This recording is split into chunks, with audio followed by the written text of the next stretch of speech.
میشه مادرش بزرگ میشه. خودشون هم میخوام بزنم بغل میخوام زنده بزرگ بمونه. فردا بزرگ اتفاقا اینا مهمتره اونا. اینا بزرگ میشه مشکل ساز میشه. کی متولد شدن؟ تقریبا 5 6 روزه.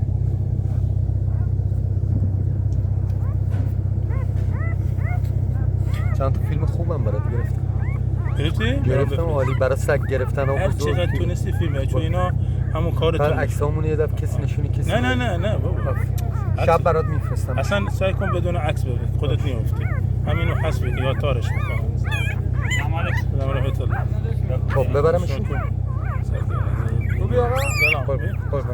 ممنون. عزیزم این حال خوبه؟ خوبی؟ عزیزم کجا بردی سیاه نداری؟ اون آقای اومد گفت حتما ببرش. اون آقا صالحی. حالا کجا فرستادیش؟ داره زندگیشو میکنه تو برومی آشغالدونی مرکزی. نه بابا. به خدا؟ یعنی زنده؟ الان میمیره.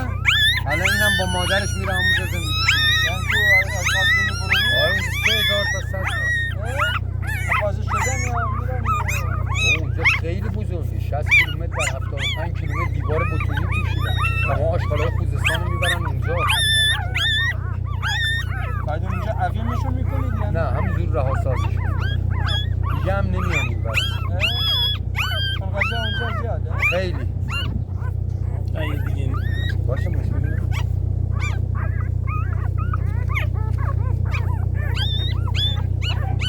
به این آقایی که اینجاست